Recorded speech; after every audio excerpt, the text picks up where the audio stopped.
Hello friends, कैसे हैं आप सब। उम्मीद करता हूं कि अच्छे ही होंगे। मैं आशीष पांडे स्वागत करता हूं आप सभी का आपके अपने यूट्यूब चैनल स्टडी विद आशु में। कल के वीडियो में हम लोगों ने देखा था ओपन मार्केट ऑपरेशन, खुले बाजार की क्रियाएं। उम्मीद करता हूं कि काफी सारे स्टूडेंट्स वो वीडियो देख चुके होंगे। जो लोग ना देखे हों, आज के वीडियो के डिस्क्रिप्शन में उसकी लिंक दे दी जाएगी, आप सब देख सकते हैं। आज का जो चैप्टर है काफी इंपॉर्टेंट है। इसमें हम लोग बात करने वाले हैं किस चैप्टर के बारे में? वित्तीय समावेशन, फाइनेंशियल इंक्लूजन। काफी इंपॉर्टेंट है, हर एग्जाम में यहां से क्वेश्चन बनता है। चलिए पहले हम लोग चैप्टर का नाम लिखते हैं, फिर इसके बारे में समझना स्टार्ट करते हैं। क्या नाम है चैप्टर का? चैप्टर का नाम है वित्तीय समावेशन। ठीक, वित्तीय समावेशन अर्थात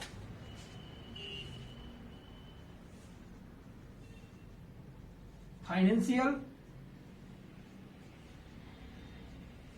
इंक्लूजन। शॉर्ट फॉर्म में हम लोग इसे FI भी बोलते हैं। ठीक है, तो चलिए बात करेंगे। सबसे पहले जो लोग चैनल पर नए हो, मैं उन लोगों को बता दूं कि ये हमारी इकोनॉमिक्स की सीरीज चल रही है, जिसमें ये 37वां लेक्चर है आई थिंक। और इसी तरह से आप लोगों को अगर प्ले लिस्ट में जाएंगे तो world geography, Indian geography, Indian constitution के सारे लेक्चर आप लोगों को मिल जाएंगे फ्री ऑफ कास्ट।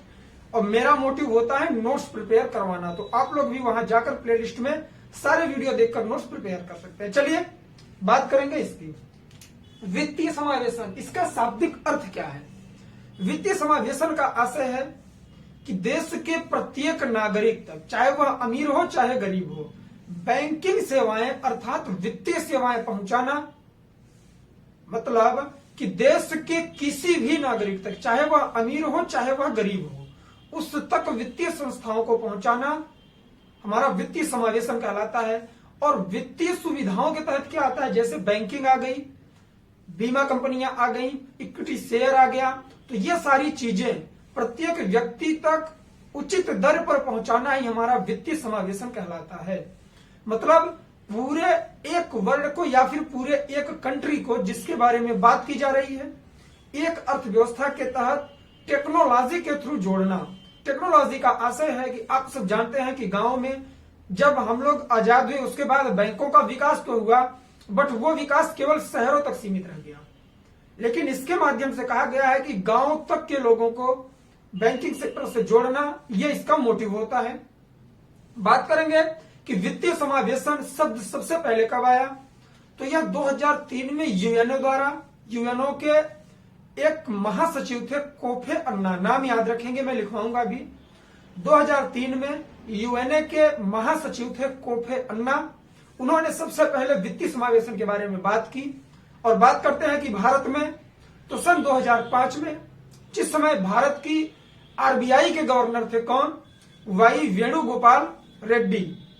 उनके समय में आया यह, उन्होंने इस शब्द का प्रयोग किया और गरीब से गरीब वंचित परिवारों तक भी, पूरे वंचित वर्ग तक इसे पहुंचाने का कार्य किया। ठीक, अब जैसे मैं वर्ग बोलता हूं तो वर्ग का अर्थात यहां कास्ट नहीं है। वर्ग हम लोग इकोनॉमिक्स की दृष्टि से वर्ग विभेद करते हैं, जैसे अमीर और गरीब। तो इन दोनों को बराबर लेवल पर लेके आना अर्थात वित्तीय सेवाएं दोनों को सुलभ करवाना वित्तीय समावेशन का प्रमुख कार्य है। उम्मीद करता हूं कि वित्तीय समावेशन क्या है और इसकी ऐतिहासिक पृष्ठभूमि क्या है आप सब समझ गए होंगे। आज की वीडियो में हम लोग बात करेंगे वित्तीय समावेशन, वित्तीय समावेशन से होने वाले लाभ और इसके ना होने से क्या क्या हानियां हो सकती थी, और प्रेजेंट टाइम में इसके लिए कौन कौन सी योजनाएं चलाई जा रही हैं। आप लोग देखेंगे, वीडियो में लास्ट तक बने रहेंगे, सारी चीजें क्लियर हो जाएंगी, इस बात की गारंटी है। चलिए बिना किसी देरी के वीडियो की शुरुआत करते हैं। सबसे पहले लिखेंगे वित्तीय समावेशन का अर्थ, मीनिंग।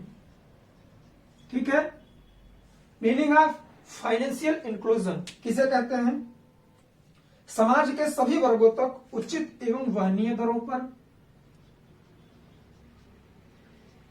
समाज के सभी वर्गों तक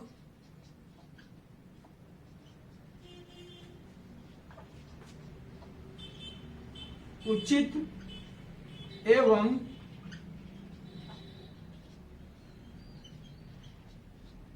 वहनीय दरों पर वित्तीय अथवा बैंकिंग सेवाओं को वित्तीय अथवा बैंकिंग सेवाओं को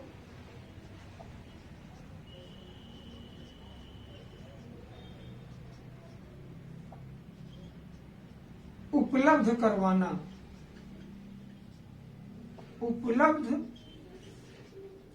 करवाना, क्या कहलाता है? वित्तीय समावेशन कहलाता है। यही बात मैंने आप लोगों से मौखिक तौर पर अभी बोली है, समझने का प्रयास करेंगे। समाज के सभी वर्गों तक, समाज के सभी वर्गों से वही आशा है जो मैंने आप लोगों को बताया कि यह कास्ट से रिलेटेड नहीं है। इसमें जो वर्ग विभाजन होता है वह इनकम के थ्रू होता है, गरीब और अमीर के रूप में। ठीक, तो सभी वर्गों तक, गरीब अथवा अमीर तक उचित एवं वहनीय दरों पर वित्तीय अथवा बैंकिंग सेवाओं को उपलब्ध करवाना।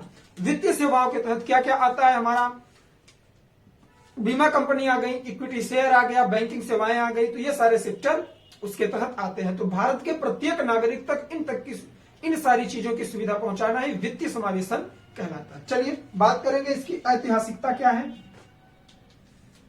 वित्तीय समावेशन की ऐतिहासिकता,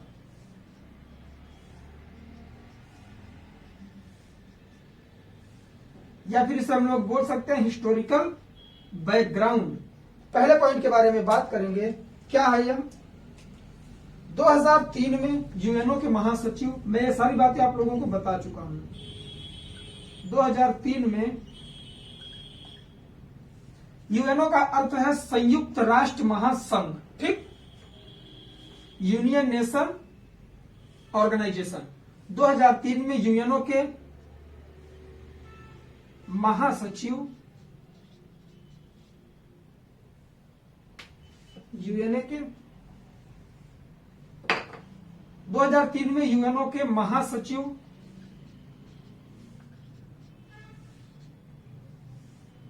क्या नाम था इनका? जो महासचिव थे उनका नाम था कोफी अन्ना।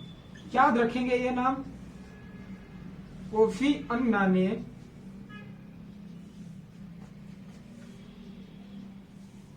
पूरे विश्व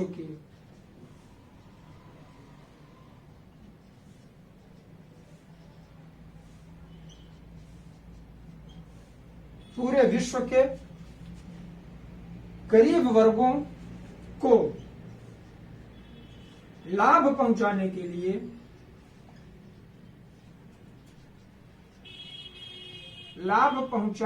लिए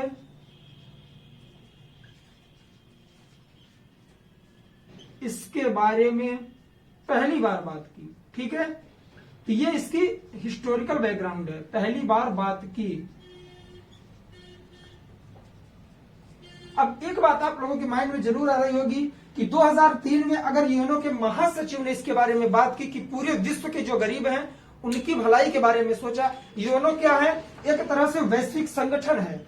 इसमें विश्व के प्रत्येक देश के बारे में सोचा जाता है, उसके बारे पर कार्य किया जाता है।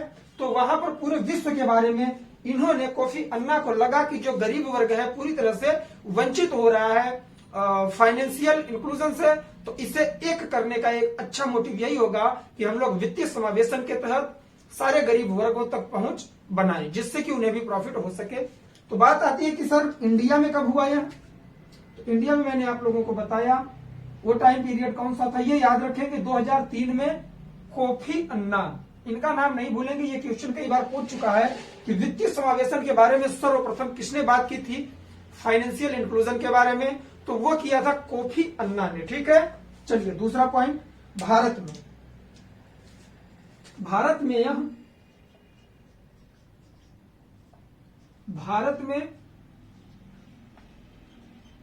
2005 में, ये टाइम पीरियड याद रखेंगे।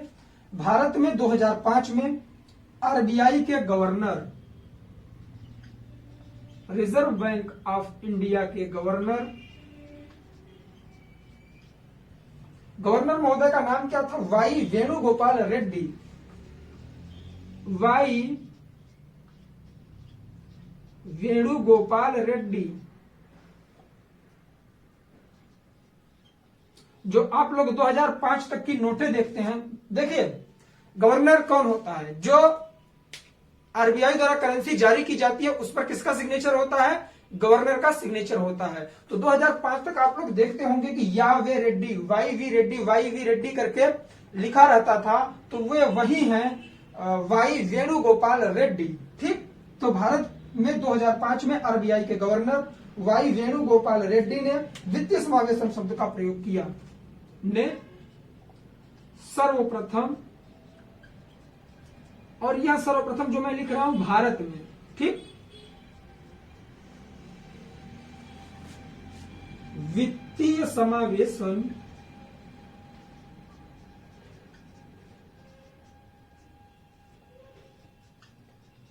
शब्द का प्रयोग किया। ठीक है, तो ये इसकी ऐतिहासिक पृष्ठभूमि थी। फिर से रिवीजन कर लेते हैं। समाज के सभी वर्गों तक उचित एवं वहनीय दरों पर वित्तीय अथवा बैंकिंग सेवाओं को पहुंचाना या सुलभ करवाना, उपलब्ध करवाना वित्तीय समावेशन कहलाता है। साथ ही इसकी ऐतिहासिक बैकग्राउंड देखेंगे तो सर्वप्रथम 2003 में यूएनओ के महासचिव कोफी अन्ना द्वारा इस शब्द के बारे में बात की गई, विश्व के सभी गरीबों को लाभ पहुंचाने के लिए। बात करेंगे भारत में, तो भारत में सन 2005 में आरबीआई के उस टाइम के तत्कालीन गवर्नर कौन थे? वो थे वाई वेणुगोपाल रेड्डी। इन्होंने वित्तीय समावेशन शब्द का प्रयोग भारत में किया। आई होप ये सारी चीजें क्लियर हो गई होंगी। आप लोग नोट डाउन करें या फिर स्क्रीनशॉट में। फिर मैं बात करता हूं कि इसके 4 स्तंभ हैं, उन स्तंभों के बारे में हम लोग बात करने वाले हैं। चलिए, आई होप कि आप लोग स्क्रीनशॉट ले चुके होंगे। अगर मैं जल्दबाजी कर देता हूं तो आप लोग क्या किया करिए, वीडियो पॉज करके बैक करके स्क्रीनशॉट लेकर फिर नोट्स प्रिपेयर करते रहिए। एक एक पॉइंट लिखिए। अगर एग्जाम हॉल में इससे रिलेटेड क्वेश्चन आए, छूट नहीं सकता, ये मेरी गारंटी है, क्योंकि जो पॉइंट मैं पढ़ाता हूं बहुत सही तरीके से। चलिए, सबसे पहले देखेंगे वित्तीय समावेशन। वित्तीय समावेशन 4 स्तंभों पर टिका हुआ होता है। वो 4 स्तंभ कौन कौन से हैं इसके? बैंकिंग, ऋण, निवेश, बीमा। कौन सा? बैंकिंग, ऋण। इसी के माध्यम से आप लोग सब समझ जाएंगे कि ये है क्या, एक्चुअल में कार्य क्या करता है। तो बैंकिंग के तहत यह क्या कार्य करता है? जमा को स्वीकार करता है। एटीएम, देखिए, जमा, भुगतान, एटीएम, डेबिट कार्ड। ठीक, बैंकिंग सेक्टर के तहत बैंकों से क्या फायदा होता है, इसमें यह दर्शाने की कोशिश की गई है कि वित्तीय समावेशन हमें डायरेक्ट बैंकों से जोड़ता है और उससे आम जनता को फायदा क्या क्या हो सकता है। ठीक, इसके बारे में बात की गई है। तो बैंकिंग से हमें क्या होता है, जो हमारे पास पैसा बचत के रूप में होता है उसके हम क्या करते हैं, डिपॉजिट कर देते हैं बैंकों में, फिर वहां से हमें पेमेंट मिलता है। एटीएम, डेबिट कार्ड, चेकबुक, बहुत सारी हमें सुविधाएं प्राप्त होती है। ठीक, ऋण कैसे मिलता है? वहां पर सस्ती या उचित दर पर, सस्ती या उचित दर पर लोन, जिसे हम लोग ऋण बोलते हैं, कि इसकी प्राप्ति हमें हो जाती है। इससे आगे मैं बात करूंगा कि साहूकारों से भी छुटकारा मिला है हमें, जो देसी बैंकर्स होते थे उनसे आम गरीब जनता को छुटकारा मिला है। कैसे, सारी चीजें क्लियर होंगी। निवेश पर बात करेंगे। म्यूचुअल फंड, सरकारी प्रतिभूतियां, अन्य। क्या? म्यूचुअल फंड,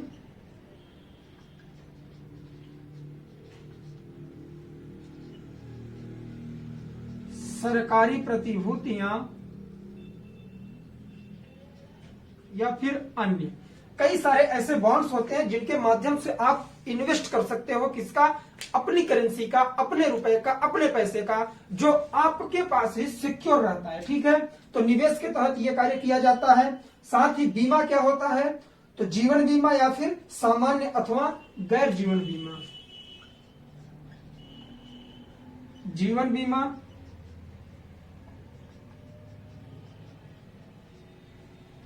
सामान्य अथवा गैर जीवन बीमा। ठीक है, ये पॉइंट्स आप लोग याद रखेंगे। ये आम जनता को दी जाने वाली सुविधाएं हैं वित्तीय समावेशन के तहत। ठीक है, चलिए हम लोग इसे क्लोज कर देते हैं किसमें, ब्रैकेट में। चीजें जल्दी क्लियर होंगी आपकी, ठीक है।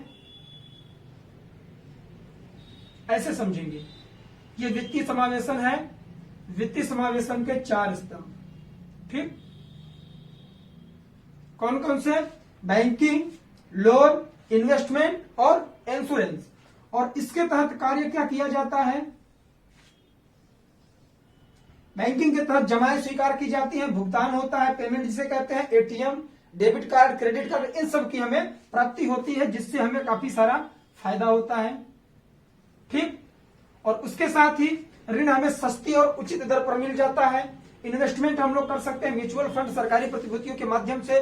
जो लोग सरकारी प्रतिभूतियां अथवा म्यूचुअल फंड के बारे में नहीं जानते, मेरा पिछला वीडियो देख लें जो ओपन मार्केट ऑपरेशन था, मैंने डीपली इन सब के बारे में बात की है। चलिए, बीमा, जीवन बीमा, सामान्य अथवा गैर जीवन बीमा। जैसे किसी व्यक्ति विशेष की अगर अचानक से किसी दुर्घटना में, एक्सीडेंट में उसकी डेथ हो जाती है, तो उसके लिए लाइफ इंश्योरेंस होता है। उसके तहत उस व्यक्ति की फैमिली को सपोर्ट किया जाता है फाइनेंशियली रूप से। आप सब जानते होंगे इसके बारे में, काफी दिनों से यह प्रचलन में है। तो ये सब वित्तीय समावेशन के तहत ही आता है। तो आई होप ये चीजें क्लियर हो गई होंगी। अब हम लोग बात करेंगे कि इसके लाभ क्या क्या है। पॉइंट बाय पॉइंट चीजें समझाऊंगा। अगर एक भी पॉइंट ऐसा होगा कि समझ में नहीं आया तो आप लोग वीडियो बंद कर सकते हैं। मैं ये बात इतनी जोश और गारंटी के साथ क्यों बोलता हूं, क्योंकि मुझे पता है कि जितने सारे स्टूडेंट मेरे पुराने से जुड़े हैं वो सब जानते हैं जो चीजें मैं बोलता हूं उन्हें क्लियर होती हैं। मैं बेस से शुरू करता हूं और स्टैंडर्ड लेवल तक चीजें बताने की कोशिश करता हूं, ठीक है। चलिए बात करेंगे वित्तीय समावेशन के लाभ। पहला लाभ, अब आप लोग बताएंगे कि बैंकिंग सेक्टर भी हमें मिल जाता है। तो सबसे पहले क्या होगा कि जो हमारी आम जनता होगी, देखिएगा मैं डिफिनेशन नहीं लिखूंगा इसकी, ऐसे लिखूंगा मैं। आम जनता क्या करेगी, ऐसे।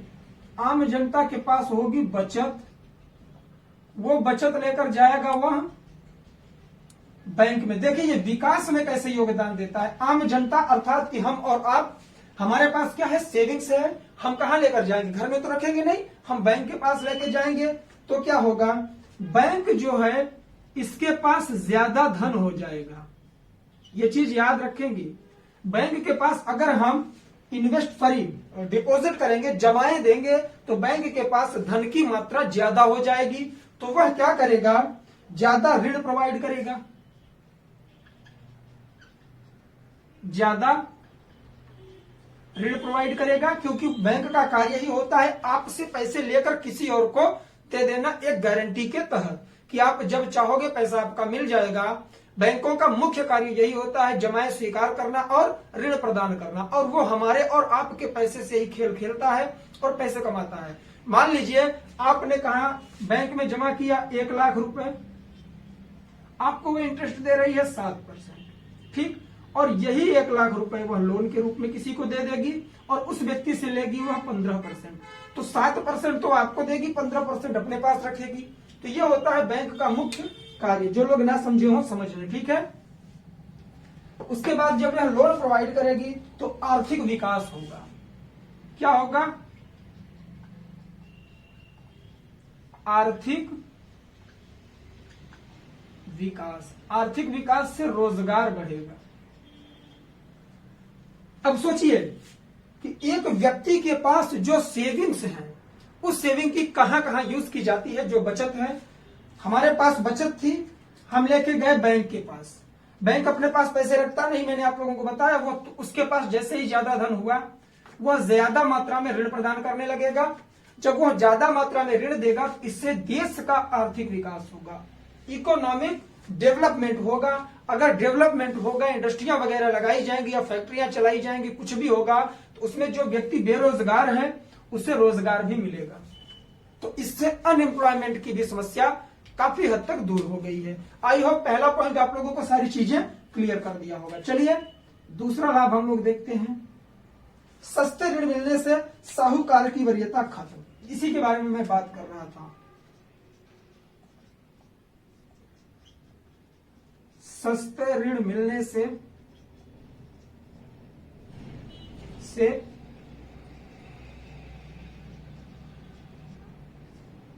साहूकार की वरीयता खत्म। अगर साहूकार की वरीयता खत्म होगी तो शोषण खत्म। चलिए, जो लोग साहूकार के बारे में नहीं जानते होंगे, मैं सिंपल वर्ड में आप लोगों को बताने की कोशिश करता हूं। पहले के सदी में क्या था कि जैसे बैंकें वगैरह नहीं थी। आज भी गांव में काफी जगहों पर ऐसा होता है, शहरों में भी, कि कोई फेमस पर्सनालिटी होते हैं गांव के जो पैसे लोन पर देते हैं, लोगों को कर्ज देते हैं। कोई भी आया कि भैया मुझे 10,000 रुपए लोन चाहिए, कहेंगे आओ आओ ले जाओ हमसे। अब ऐसा तो है नहीं कि वो समाज सेवा के लिए लोन दे रहे हैं, वो भी तो कुछ फायदा लेंगे। तो वो क्या करते थे, किसी व्यक्ति को दिए कितना, 10,000 के का मतलब है 1000, 10,000 रुपए, 10,000 रुपए दिए 10% लोन पर। मतलब कि इसका 10% क्या लगेगा, इंटरेस्ट लगेगा, जब तक तुम पैसा मेरा वापस नहीं कर दोगे। मासिक अथवा वार्षिक वो लगा के रख देते हैं। ठीक, वह व्यक्ति पैसा भरता गया, आगे चल के क्या हुआ कि वह पैसे नहीं दे पाया। जब वह पैसे नहीं दे पाया तो ये साहूकार महोदय क्या करते थे कि उस समय का सबसे बड़ा व्यवसाय क्या था, खेती। आज भी कई सारी जगहों पर है, गांव में। अब हमारे पूरे भारत की अगर हम लोग आबादी देखें तो 60% आबादी आज भी कृषि पर निर्भर है। तो जब वो लोन उनका नहीं चुका पाता था, तो जब वह खेती करता था तो ये जाकर खेतों पर अधिग्रहण कर लेते थे। क्या, खेतों पर अधिग्रहण कर लेते थे, और अधिग्रहण करके इसके द्वारा उपजाई गई सारी फसल को वो काट के अपने पास रख लेते थे। तो इस तरह से किसानों का या फिर आम जनता का, गरीब जनता का साहूकारों द्वारा बहुत ज्यादा शोषण किया जाता था। लेकिन वित्तीय समावेशन आने से प्रत्येक व्यक्ति तक बैंकों की पहुंच सुलभ हो गई, तो इससे साहूकारों को पूरी तरह से वंचित कर दिया गया है। तो इससे भी गरीब जनता को एक तरह से देखें तो प्रॉफिट हुआ। क्लियर, सस्ते ऋण मिलने से साहूकार की वरीयता खत्म। जैसे साहूकार 10% पर देता था, बैंक दे रही है 5% या 6% पर। तो इस तरह से साहूकारों की मध्यस्थता भी खत्म हो गई लोन के लिए। तीसरा, आम जनता निवेश करेगी तो आर्थिक विकास होगा, ये भी बात करेंगे। आम जनता निवेश करेगी, इससे देश का आर्थिक विकास होगा, देश का आर्थिक विकास होगा। ठीक है, आम जनता का आशय है कि ऐसा व्यक्ति जिसके पास इनकम का कोई स्रोत नहीं है, वह बैंकों की पहुंच होने से बैंक से लोन ले लेगा। अगर वह बेरोजगार है, रोजगार करने की सोच रहा है, तो वह बैंकों से लोन ले लेगा सस्ते दामों पर, और वह इन्वेस्टमेंट कर देगा। इन्वेस्टमेंट कहां करेगा, निवेश किसी भी बिजनेस में करेगा तो वह डायरेक्ट जीडीपी के तहत भारत की विकास में जोड़ा जाता है। ठीक, तो इस तरह से देश का आर्थिक विकास होगा। आम जनता भी निवेश करने लग जाएगी। जो पूरी तरह से बैंकिंग सेक्टर से वंचित थी, उसे पैसे नहीं मिल पाते थे, अब उसे पैसे मिलने लग गए, सही दरों पर उसे लोन मिल रहा है, तो वह बिजनेस डाल देगा कि चलो मैं पैसे ऋण पर, कर्ज पर लेकर बिजनेस डाल रहा हूं, मेरा बिजनेस सही तरीके से चल गया तो मैं पैसे भी चुका दूंगा बैंक की और मेरा बिजनेस भी स्टैंड कर जाएगा। ठीक है, तीसरा पॉइंट आई होप क्लियर हो गया होगा। चौथा पॉइंट, सारा वित्तीय समावेशन का फायदा है। आज की जो कल्चर हम लोग देख रहे हैं, वित्तीय समावेशन का इसमें बहुत बड़ा योगदान है। ठीक, चलिए बात करेंगे चौथे पॉइंट, गरीब अमीर के बीच का अंतर कम होगा। गरीब अमीर के बीच का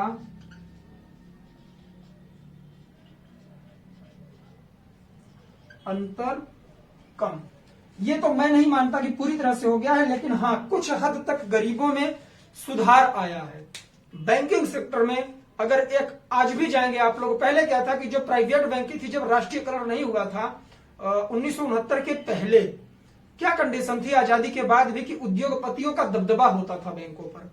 उद्योगपति जाते थे, अपने मन से बैंकों से लोन लेते थे, ज्यादा से ज्यादा मात्रा में लोन वहां से लेकर अपने इंडस्ट्री वगैरह में लगाते थे।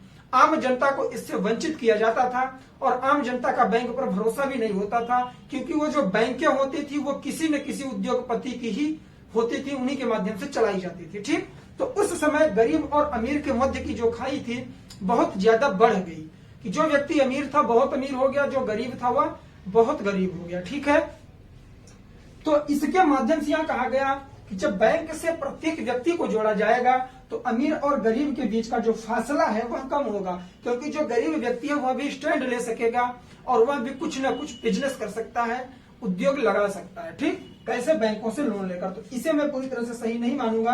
आप लोग भी जानते हैं कि आज भी काफी सारे लोग ऐसे हैं जिनके पास करोड़ों और अरबों रुपए आते हैं महीने में या पर डे, और काफी लोग ऐसे हैं जो सुबह सोकर उठते हैं तो शाम के खाने का उन्हें टेंशन रहता है कि खाना मिलेगा अथवा नहीं मिलेगा। इसके लिए आप लोग मलिन बस्तियों में जाकर या फिर सड़कों पर देख सकते हैं। ठीक है, काफी सारे व्यक्ति आपको उदाहरण स्वरूप मिल जाएंगे। तो हमारा जो देश है इसका कल्चर थोड़ा मेरे हिसाब से इस मामले में सही नहीं है। चलिए, पांचवा, सब्सिडी सीधे खातों में, भ्रष्टाचार खत्म हो जाएगी। सब्सिडी सीधे व्यक्ति के खाते में जाएगी। इससे क्या होगा? भ्रष्टाचार खत्म।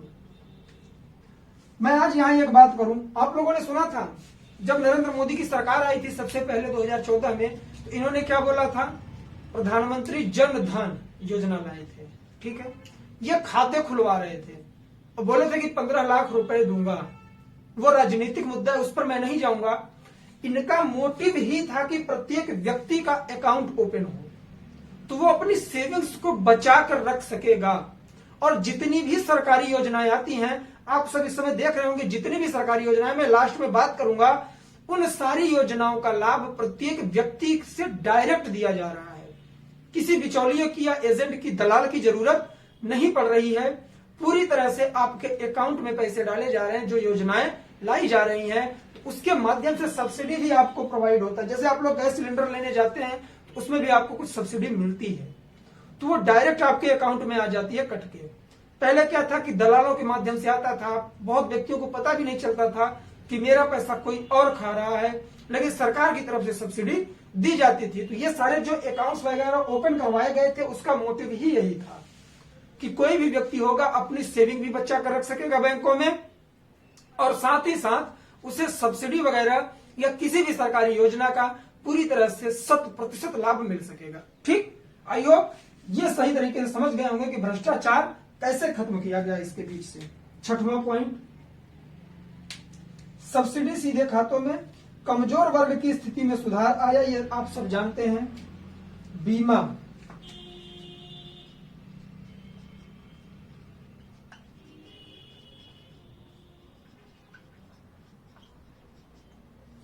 अचानक दुर्घटना या परिवार के मुखिया की मृत्यु या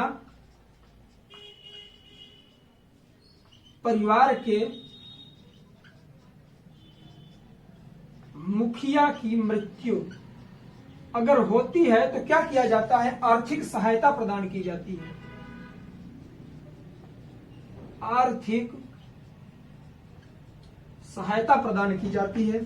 तो इससे हालांकि ऐसा ना हो कि किसी की डेथ हो, लेकिन जब किसी भी व्यक्ति की एक्सीडेंट वगैरह या किसी भी तरह से असामयिक मृत्यु होती है या फिर उस परिवार का जो मुखिया होता है उसकी मृत्यु होती है तो उसके लिए आर्थिक सहायता प्रदान की जाती है अगर उस व्यक्ति ने अपना बीमा करवा रखा है। ठीक है, तो इस तरह से प्रॉफिट होते हैं वित्तीय समावेशन के तहत। और एक पॉइंट मैं आप लोगों को यहां लिंक कर दूं कि जो मैंने अभी बोला कि सरकारी योजनाओं का सीधा लाभ मिलता है प्रत्येक नागरिक को। क्या है? सरकारी योजनाओं का सीधा लाभ। सीधा लाभ का मतलब यह नहीं कि ऐसे स्ट्रेट कुछ आ जाता है लाभ के रूप में। इसका असर यह है कि प्रत्येक व्यक्ति के अकाउंट में पैसे आ जाते हैं। जो सरकारी योजनाओं के तहत हेल्प की जाती है गवर्नमेंट के तहत, वो सीधे प्रत्येक व्यक्ति के अकाउंट में आ जाता है। जैसे आप लोग किसान सम्मान निधि देख रहे होंगे, सुकन्या योजना देख रहे होंगे, मुद्रा योजना देख रहे होंगे, और प्रधानमंत्री आवास योजना के तहत काफी सारे पैसे आए, प्रत्येक व्यक्ति के अकाउंट में पैसे आए। अगर यही अकाउंट ओपन ना हुए होते, आवास योजना किसे लाभ मिल रहा है? उसका गरीब परिवार को, जो बीपीएल धारक हैं, तो उनके लिए कैसे? अगर उनका अकाउंट ओपन न करवाया गया होता जनधन योजना के तहत, उनके पास अकाउंट न होता और उन्हें सही तरीके से प्रॉफिट ना हो पाता। तो इस तरह से जो भी सहायताएं की जा रही है डायरेक्ट उनके अकाउंट में की जा रही हैं। तो अगर गवर्नमेंट कोई भी कदम उठाती है तो जरूरी नहीं है कि उसके केवल फायदे ही फायदे हैं, उसकी हानियां भी हो सकती हैं, नुकसान भी हो सकता है और फायदा भी हो सकता है। तो हम आपको दोनों तरफ से सोचना पड़ेगा। क्यों? क्योंकि आप अधिकारी बनने जा रहे हो तो आपको सरकार का भी पक्ष देखना पड़ेगा और आम जनता के बारे में भी सोचना पड़ेगा। दोनों में संतुलन बना के चलना पड़ेगा। तो चीजों पर फोकस करके सही तरीके से अगर आप लोग अध्ययन करेंगे तो मुझे नहीं लगता कि कोई भी पॉइंट आप लोगों का क्लियर नहीं होगा, चाहे सरकार से रिलेटेड हो या फिर किसी और से। कोई भी सरकारी योजना लाई जाती है आप लोग देखा करिए, आम जनता को तो फायदा होता ही है, उससे गवर्नमेंट को भी काफी सारे प्रॉफिट होते हैं। ठीक, चलिए इस पर कोई मैं लेक्चर रखूंगा, बात करूंगा। अभी फिलहाल हम लोग इसके बारे में बात करते हैं। चलिए अब बात करेंगे कि इसकी चुनौतियां कौन कौन सी आती हैं। ये वित्तीय समावेशन, ये तो बहुत बड़ी बात हो गई कि हाँ ऐसे ऐसे हो जाएगा, इतना प्रॉफिट होगा, लेकिन इसमें काफी सारी चुनौतियां भी तो आती हैं। अभी मैंने बात की ना कि जो चीज आप पढ़ो अगर उसके फायदे के बारे में मैं बता रहा हूं तो हानि के बारे में आप लोग अपने से एनालिसिस करो। यह आपका दायित्व है, क्योंकि आपको अधिकारी बनना है, हर चीजों को आलोचनात्मक तरीके से देखना पड़ेगा। ठीक है, ये चीजें क्लियर तभी होंगी जब आप लोग सही तरीके से मेहनत करेंगे। चलिए लाभ हम लोग देख चुके, अब देखेंगे चुनौतियां कि वित्तीय समावेशन लाने में सरकार की क्या क्या चुनौतियां रही।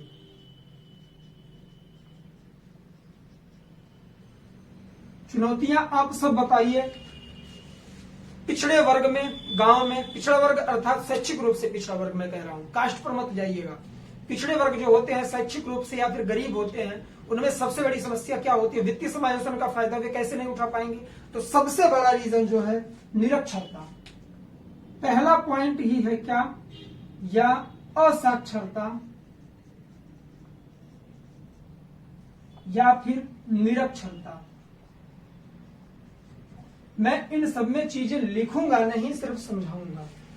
जो व्यक्ति साक्षर नहीं होगा पूरी तरह से, वो स्कूल का नाम ही नहीं जानता, स्कूल का मतलब क्या है, सरकारी योजनाओं तक कैसे पहुंच पाएगा, आज के कल्चर से वह कैसे जुड़ पाएगा, तो उसमें जागरूकता की कमी होगी। तो वह वित्तीय समावेशन से दूरी बनाना चाहेगा बैंकों से, कि बैंक हमारा पैसा लेकर भाग ना जाए। तो इस तरह से शिक्षा की कमी भी बहुत बड़ा कारण है। दूसरा पॉइंट असाक्षरता या फिर दूसरा हो गया हमारा गरीबी, पॉवर्टी। गरीबी को हम क्यों लेकर आए इसमें वित्तीय समावेशन के तहत? क्योंकि देखिए गरीब व्यक्ति जो होता है, मान लीजिए वह दिहाड़ी पर काम कर रहा है, दिहाड़ी पर कार्य कर रहा है, उसे पर डे मिलते हैं 200 रुपए। अब इसी 200 रुपए में वह पूरे फैमिली में एक ऐसा मेंबर है जो क्या कर रहा है, जॉब कर रहा है, बेचारा दिहाड़ी पर कार्य कर रहा है और 200 रुपए लेकर आ रहा है। फैमिली में है 5 लोग। समझने की कोशिश करेंगे मैंने गरीबी को यहां क्यों इंक्लूड किया है। 5 लोग हैं और वह 200 रुपए कमा कर ले आ रहा है, तो इस 200 रुपए से पहले वह अपनी जरूरतें पूरी करेगा। मैंने वित्तीय समावेशन का लाभ क्या बताया कि बैंकों में डिपॉजिट किया जाता है, पैसे जमा किया जाता है सेविंग के रूप में। तो जब यह व्यक्ति सिर्फ 200 रुपए पर डे कमाई कर रहा है, 5 व्यक्तियों का खर्चा है, तो सारा का सारा पैसा इसका इसी में खर्च हो जाता है। तो यह बचत नहीं कर पाता। गरीब व्यक्ति की बचत अर्थात सेविंग नहीं हो पाती, तो कैसे इसे वित्तीय समावेशन से डायरेक्ट जोड़ा जाएगा? अगर उसके पास सेविंग्स ही नहीं होंगी तो वह नहीं जुड़ पाएगा। तो गरीबी भी इसकी दूसरी सबसे बड़ी चुनौती है। आई होप क्लियर हो गया होगा। और एक सबसे इंपॉर्टेंट पॉइंट,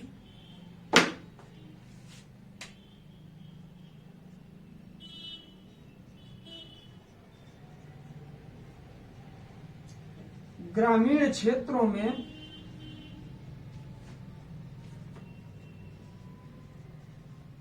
आवश्यकतानुरूप बैंकों का न होना, बैंकों का न होना। ये बात मैंने आप लोगों से बताई कि जब हमारा देश 1947 में आजाद हुआ, हम इंडिपेंडेंट हुए, तो पूरी तरह से जो बैंकिंग सेक्टर था वह उद्योगपतियों के संरक्षण में हो गया। काफी सारी, उस समय क्या था कि बैंकें सारी प्राइवेट थी, किसी विशेष संस्था अथवा किसी विशेष इंडस्ट्री वाले व्यक्ति उद्योगपति की बैंकें होती थी, तो उन पर उन्हीं का अधिकार होता था। आम जनता को ना तो लोन मिलता था, ना तो उनकी जमाएं सही तरीके से स्वीकार होती थी। हालांकि जमाएं स्वीकार होती थी, बट प्रत्येक व्यक्ति इस पर भरोसा नहीं करता था कि कोई गारंटी नहीं है, अगर बैंक भाग गई तो मेरा सारा का सारा इन्वेस्टमेंट इसमें डिपॉजिट डूब जाएगा। तो इस तरह से पूरा विकास जो था ना वो शहरों की तरफ हो गया। ज्यादा से ज्यादा बैंकों की ब्रांचेस ओपन हुई, बट वो शहरों में हुई, सिटीज में हुई। इससे जो हमारा रूरल एरिया है, ग्रामीण क्षेत्र है, यह पूरी तरह से बैंकिंग से वंचित रहा। तो आज तक भी अगर आप लोग, मैं उदाहरण दूं आप लोगों को, अभी इधर अपने इंडिया में इधर तो सही है सब कुछ, उत्तर दक्षिण और पश्चिम साइड में जो उत्तर पूर्वी हमारे राज्य हैं, आसाम तक जाएंगे ठीक ठाक रहेगा। अगर नागालैंड, मिजोरम या फिर आप लोग अंडमान निकोबार द्वीप समूह जाएंगे तो वहां की जो जनजातियां हैं वो पूरी तरह से बैंकिंग सेक्टर से वंचित हैं, इससे परिचित ही नहीं है। तो उन्हें क्या समझ में आएगा कि वित्तीय समावेशन क्या है और इससे हमें क्या फायदा होगा। जो व्यक्ति जिस चीज के बारे में जानता ही नहीं, आप उसका चाहे लाभ बताओ चाहे हानि, उसे कोई फर्क नहीं पड़ने वाला।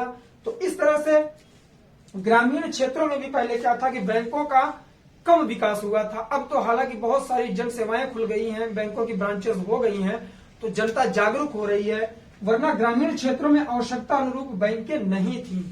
इसका सबसे बड़ा रीजन था कि आजादी के बाद शहरों में बैंकीकरण होना। तो चीजें क्लियर हो गई होंगी। यह भी एक चुनौती है कि जब बैंक के बारे में व्यक्ति को पता ही नहीं है तो वह कैसे चीजें क्लियर करेगा और इससे जुड़ पाएगा। चौथा पॉइंट, जनता और साहूकार के बीच का दलाल, इसके बारे में बात करूंगा। मैंने डायरेक्ट वर्ड यूज किया दलाल, जिसे आप लोग इज्जत से, अगर लोग कहते हैं ना कि किसी व्यक्ति की इज्जत से बेइज्जती करो तो उसे बुरा नहीं लगता। आपको अगर मैं बोल दूं कि तुम शेर हो, खुश हो जाते हो, कह रहे हाँ मैं शेर हूं, I am lion, I am lion. लेकिन अगर मैं वही वर्ड बोल दूं कि तुम एक पशु हो, बुरा लगेगा ना। तो वही बात है, एजेंट और दलाल में यही अंतर है। एजेंट का मतलब है, शाब्दिक अर्थ ही दलाल होता है कि एक व्यक्ति से दूसरे को जोड़ना, और बीच का जो बिचौलिया होता है उसे हम लोग क्या बोलते हैं, दलाल। अगर उसे इंग्लिश में बोले तो एजेंट, हिंदी में बोले तो शुद्ध रूप से दलाल बोला जाता है उसे, ठीक है, बिचौलिया जिसे कहते हैं। तो उसका सबसे बड़ा योगदान रहा, चुनौतियों में भी वह शामिल था। कैसे, बात करेंगे। जनता और साहूकार के बीच का दलाल, जनता और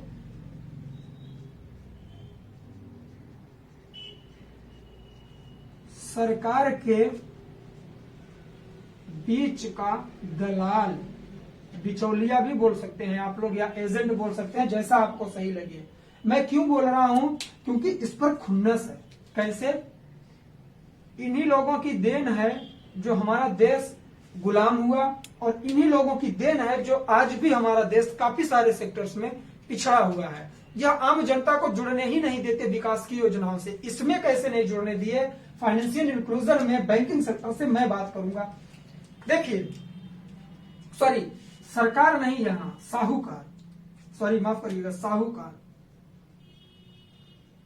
देखिए सरकार के दलाल ना, ये वर्ड फेमस हो गया है, सरकार का दलाल। तो इस वजह से सरकार निकल गया साहूकार के बीच का दलाल। कैसे, पहले क्या होता था कि मैंने बात की कि जो जनता होती थी, जो गरीब लोग होते थे, वह साहूकार से लोन लेते थे। तो साहूकार तक पहुंचाने के लिए 1 से 2 से 4 कई सारे एजेंट नियुक्त किए जाते थे एरिया वाइज, कि आप लोग उन्हें बहला फुसला कर मेरे पास ले आओ, मैं आपको परसेंटेज दूंगा। दलाल परसेंटेज पर ही कार्य करते हैं, चाहे किसी कंपनी का हो, किसी संस्था का हो, या किसी भी बैंक अथवा साहूकार का हो, वह हमेशा परसेंटेज पर कार्य करेगा। ये दलाल क्या करते थे, जब बैंकिंग सेक्टर का विकास हुआ उस समय भी आम जनता में बैंक के प्रति भय पैदा कर दिए कि यार ये बाहर के लोग हैं, बैंक लेकर आ रहे हैं, कल को भाग जाएंगे, सारा पैसा डूब जाएगा। और ये जो हमारे महाजन हैं, जो साहूकार हैं, देसी बैंकर हैं, ये तो तुम्हारे गांव में ही रह रहे हैं, और मैं इसकी गारंटी लेता हूं कि ये तुम्हें लोन दे देंगे और कोई भी तुमसे चीजें नहीं लेंगे, सिर्फ एक सिग्नेचर या अंगूठे का निशान लगेगा। तो इस तरह से जो आप बताइए, जो व्यक्ति हमारे बीच का है, हम जिस चीज के बारे में कुछ भी नहीं जानते, अगर हमारे बीच का कोई व्यक्ति बताएगा तभी तो हमें पता चलेगा। अगर वही व्यक्ति हमें गलत डायरेक्शन में लेकर जाएगा तो हम चले जाएंगे, क्योंकि हम अनभिज्ञ हैं। ठीक, हमें किसी भी गंतव्य स्थान पर जाना है, पता नहीं है, कोई अगर गाइड हमें कर रहा है तो वो जिधर बोलेगा हम उधर ही जाएंगे। तो इसी तरह से इस दलाल पर लोग भरोसा करते थे, क्योंकि यह इन्हीं के बीच का होता था। तो बैंकों से इसने क्या किया, आम जनता को दूर कर दिया। ठीक, 5वें पॉइंट के बारे में बात करेंगे। यह चुनौती थी बहुत बड़ी। ठीक, चलिए, साहूकार के बीच का दलाल। अशिक्षा भी देखा हम लोगों ने, गरीबी भी देखी, ग्रामीण क्षेत्रों में आवश्यकता अनुरूप बैंकों का न होना, जागरूकता की कमी। लेकिन सुनिए, जागरूकता तो यही हो गया, जागरूकता की कमी लिखने की जरूरत नहीं है। जब व्यक्ति अशिक्षित है, निरक्षर है, तो वो जागरूक नहीं हो सकता। ठीक, चलिए बात करेंगे कि इसके तहत कुछ महत्वपूर्ण योजनाएं लाई गई थी। क्या महत्वपूर्ण योजनाएं लाई गई थी, और वो योजनाएं कौन कौन सी हैं, उन्हीं के बारे में हमें देखना है। ठीक है, चलिए, कुछ महत्वपूर्ण योजनाएं मैंने अभी बात की थी कि सरकार के तहत योजनाएं लाई गई। इन योजनाओं का लाभ कैसे मिलता है व्यक्ति को, तो हम लोग देखने वाले हैं। पहला, प्रधानमंत्री जन धन योजना।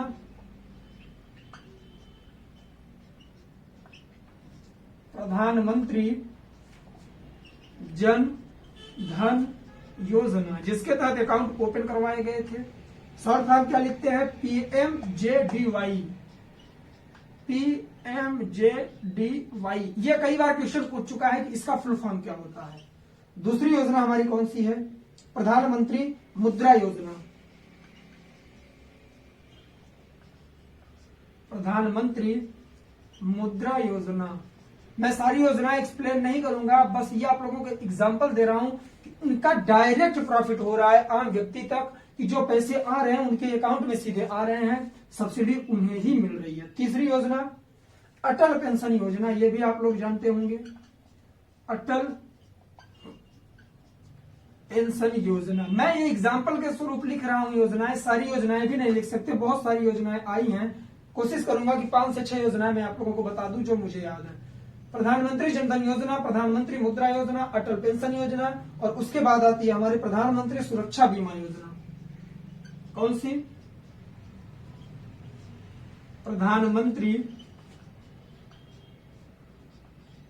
सुरक्षा बीमा योजना।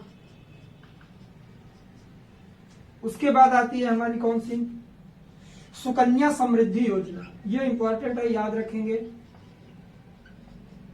सुकन्या समृद्धि योजना। और लास्ट है, 6वीं कौन सी है एक योजना, सुकन्या समृद्धि योजना, फिर वरिष्ठ पेंशन बीमा योजना। वरिष्ठ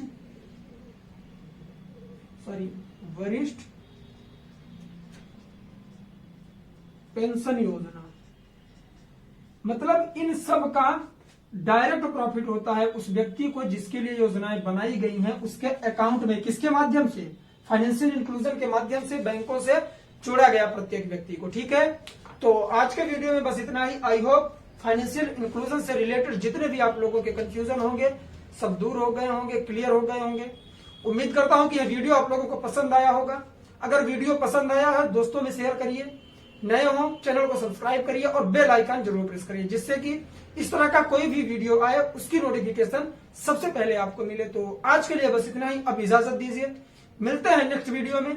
तब तक के लिए जय हिंद, जय भारत, बाय बाय। आप लोग अपना ख्याल रखें, पढ़ाई लिखाई करते रहें।